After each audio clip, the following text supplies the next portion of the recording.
Over the course of NBA history, we've seen many events take place that have left fans of the game in awe of how perfect scenarios are able to manifest, to the point where it can be argued that maybe it's suspicious things happened the way they did.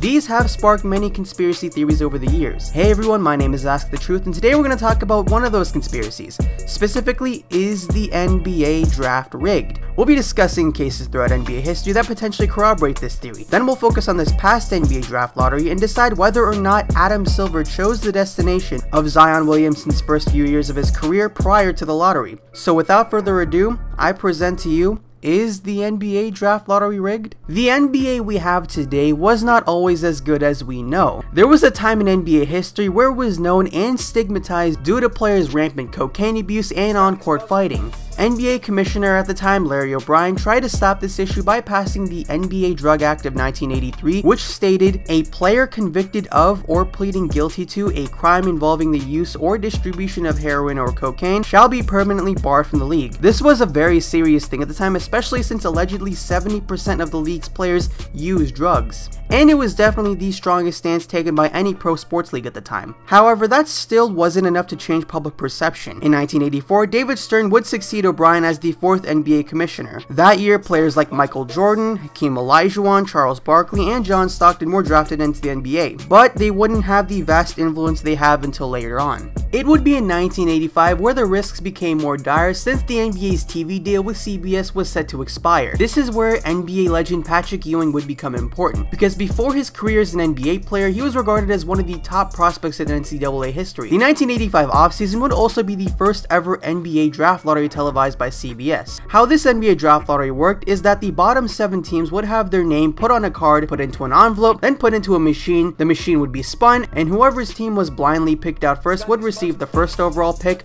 then it would be done again, the second overall pick, the third overall pick, and so on. However, one of those bottom 7 teams just so happened to be the New York Knicks. As we all know, the New York Knicks are the NBA's biggest cash crop since they're in the biggest market and also find themselves having multiple nationally broadcasted games even when they're trash, which is, well, most of the time. And all of this gave David Stern an idea. Since he was the one to pick out the envelope, he would make sure to pick the one contained in the New York Knicks in order for them to draft Patrick Ewing, so he could play in the biggest market in the NBA and boost ratings. How is this possible, you may ask? See this person right here putting the envelopes in? This is Jack Wagner, an independent representative for the NBA that works for Ernst & Whitney, which was the auditing firm for Gulf and Western, who just conveniently owned the Knicks. Right here we see Jack Wagner putting the envelopes in one by one, then he bangs this specific envelope against the metal and it bends the corner, but he's able to put the rest of them in perfectly fine away from the metal that he just bent it on. This envelope that he just bent contains,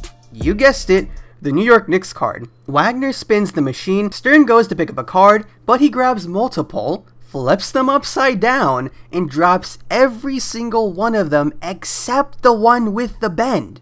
The New York Knicks got the #1 pick, they were able to select Patrick Ewing, ratings were boosted that year, and the NBA's TV deal with CBS was renewed. So with all things considered, David Stern's plan was successful. Let's say theoretically for a second that the Knicks did not get the #1 overall pick. It's possible that CBS decides not to renew their TV deal. There's a lot less money in the league because of that, which leads to the expansion teams that eventually came in the 90s to never come. And because of that, specific players would end up getting drafted differently. You know, the whole butterfly effect. So honestly, I don't blame the NBA for doing this 34 years ago since so much was at stake. However, with that in mind, there are still other cases in NBA history where the draft could arguably still be called rigged. In 2016, Dikembe Mutombo tweeted out congratulations to the 76ers for getting the #1 overall pick before the draft lottery show even happened. On multiple occasions, the Cavs got the #1 overall pick after LeBron left, even when the odds were stacked heavily against them. And of course, there's all the cases where a team would get their hometown hero. Now, the difference between these drafts that I just listed and the 1985 NBA draft lottery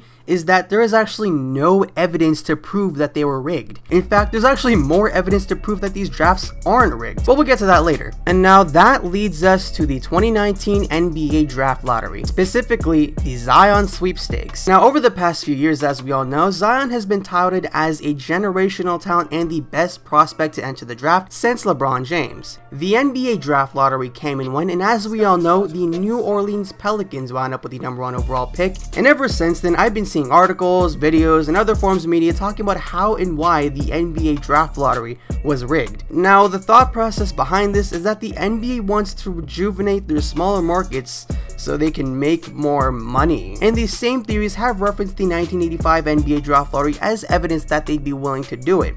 Okay, so let me explain why these theories make absolutely no sense. So despite NBA view ratings being down in recent years, they've still been very successful from a monetary perspective, especially when they signed their 9-year $24 billion deal with ESPN, which gave teams a lot more money in cap. So it's very clear that the NBA is not near the state it was back in 1985, which already disproves there being a similar narrative around it. Now let's just theoretically entertain the possibility that for a second the NBA and Adam Silver could make more money off of Zion going to New Orleans. If we go to Statista.com and look at the value of each NBA team as of 2019, we see that 4 of the top 5 of these teams in terms of franchise value own a lottery pick in the 2019 draft. But if we scroll down, we see that the bottom 2 teams in terms of franchise value are the New Orleans Pelicans and the Memphis Grizzlies. And who owns the top 2 picks in this draft? That's right, the New Orleans Pelicans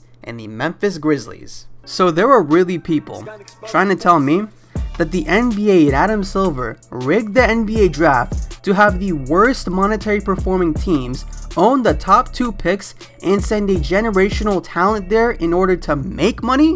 Okay, so we're gonna go into our hypotheticals again for a second. Let's say that for some ungodly reason, Adam Silver and the NBA wanted to try this strategy. We can just look at the other current generational talent that is in New Orleans and ask, if it didn't work for him in the past 7 years, why would it just suddenly work for Zion? And on top of that, if we're trying to relate this situation to the 1985 draft lottery, where New York won the #1 pick to get revenue flowing in the league, wouldn't a more appropriate team to rig the draft for in 2019 be, I don't know, New York? In fact, the biggest losers in the 2019 NBA draft lottery are the NBA themselves.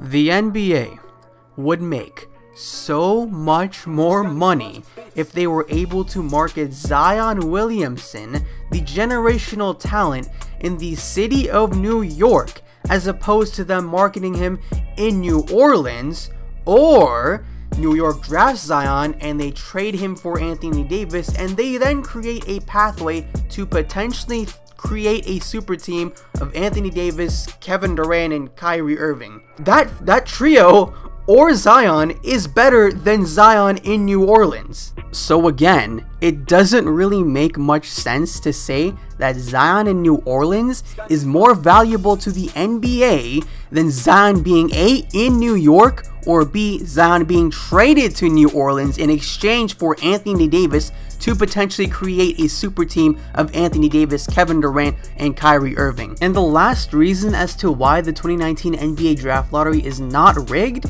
it's because there's literally video evidence of the actual lottery. Okay, so let me explain real quick how the draft lottery actually works. The real lottery takes place in a separate room hours before the televised lottery. They take these ping pong balls out of this fancy briefcase, they show each ping pong ball to the camera, they then put them all in the machine spins it around for 20 seconds, it sucks up a ball, and it does it 4 times. Now those 4 balls make a 4-digit combination. Whoever owns that 4-digit combination wins the #1 overall pick. The Pelicans had 60 possible combinations to win the #1 overall pick, and their combination of 7, 4, 12, and 13 won them the #1 pick. And if you're not asking, well, why don't they just broadcast this instead of the actual draft lottery? There are a couple of reasons. Firstly, in the actual drawing, you find out who got the #1 pick first before everyone else. And secondly, it's really boring. Like, it's just not entertaining to watch at all, and it takes so long. Honestly, I'd rather have the current draft show we have with all the representatives and the player reactions and all that, as opposed to this man just like blindly reading out numbers. That being said, if you do want to watch this actual lottery be conducted because you didn't know it existed, it's on the NBA's official YouTube channel, and I'll be leaving a link in the description down below. Now,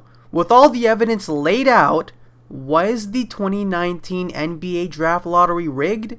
No, it's It's not. As for the other years, the only one that seems minorly suspect was in 2016 when Dikembe Mutombo tweeted out congratulations to the Philadelphia 76ers for winning the #1 overall pick, despite it being before the draft lottery show. But this can just be explained by the fact the actual lottery already happened and someone within the Sixers organization told Dikembe Mutombo, hey, look at this, we won. And Dikembe probably didn't know it wasn't public knowledge at that point, and he mistakenly tweeted it out, because I do remember in the context of that, he wasn't even in the US at the time. Which, again, you can watch the actual lottery for yourself.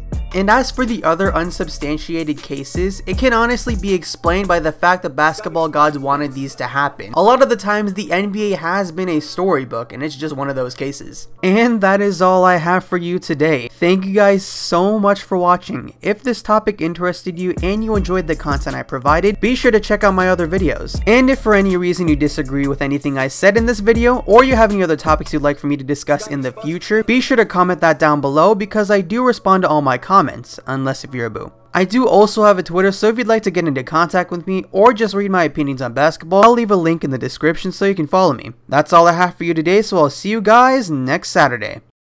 Oh, also I upload every Saturday at 4 PM Eastern Standard Time. I just wanted to make that clear. Yeah, okay, here's a picture of my cats. Bye.